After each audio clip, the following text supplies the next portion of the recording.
இந்த நாய்க்குட்டி ரொம்ப அழகா இருக்குல்ல. இந்த அழகுக்கு பின்னாடி மனுஷனை கொல்லக்கூடிய இன்னமும் மருந்தே கண்டுபிடிக்கப்படாத ஒரு வைரஸ் இருக்கு. அதான் ரேபிஸ். இந்த ரேபிஸ் வைரஸ் எல்லா பாலூட்டிட்ட இருந்துமே மனுஷனுக்கு பரவும். ஆனா 99% நாய்கிட்ட இருந்து தான் பரவுது. மதுரையில ஒருத்தங்களுக்கு 4 மாசத்துக்கு முன்னாடி பூனை கடிச்சிருக்கு.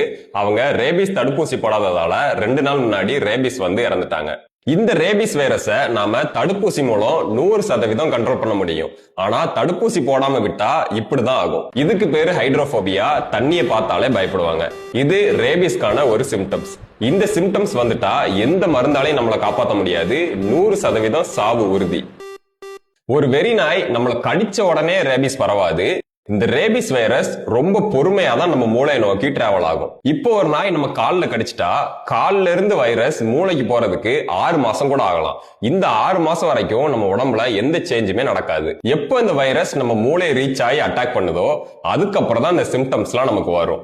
ஒன்ஸ் இந்த சிம்டம்ஸ் வந்துட்டா எந்த ஒரு தடுப்பூசியோ இல்ல எந்த ஒரு மருந்தோ வேலை செய்யாது.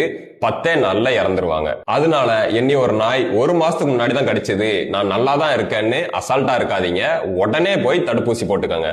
தடுப்பூசியை பொறுத்தவரை படத்துல வர்ற மாதிரி தொப்புளை சுத்தி 40 ஊசி எல்லாம் போட மாட்டாங்க. நம்ம ஷோல்டர்ல 4 ஊசி தான் போடுவாங்க.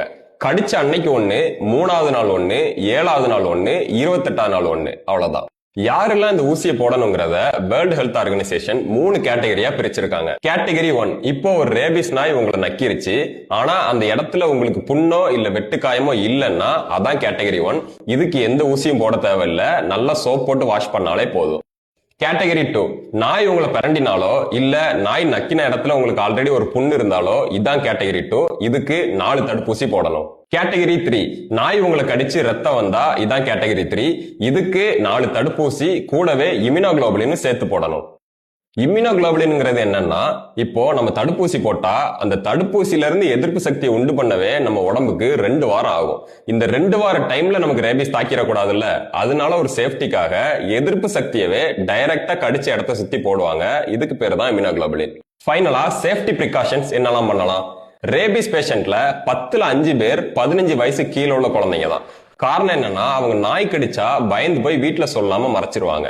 தயவு செஞ்சு உங்க வீட்டு குழந்தைங்களுக்கு சொல்லுங்க, நாய் கடிச்சா உடனே வந்து அம்மாட்டையோ இல்ல அப்பாட்டையோ சொல்லணும்னு. நீங்க நாய் வளர்த்தீங்கன்னா ப்ராப்பரா உங்க நாய்க்கு ரேபிஸ் வேக்சின் போட்டு வளங்க. தெருநாயோட உங்க நாயை சுத்த விடாம பாத்துக்கோங்க. தெருநாய்களுக்கு தாராளமா சாப்பாடு வைங்க. வச்ச உடனே தூரமா வந்துருங்க. அதை போய் கொஞ்சிறதோ இல்ல அது உங்களை நக்க விடுறதோ இந்த மாதிரி பண்ணாதீங்க. ரேபிஸ் மனுஷனுக்கு வர்றதுக்கு தெருநாய்களும் ஒரு முக்கியமான காரணம். முடிஞ்ச அளவு இந்த வீடியோ எல்லாருக்கும் ஷேர் பண்ணுங்க. நிறைய பேத்துக்கு இது போய் சேரட்டும்.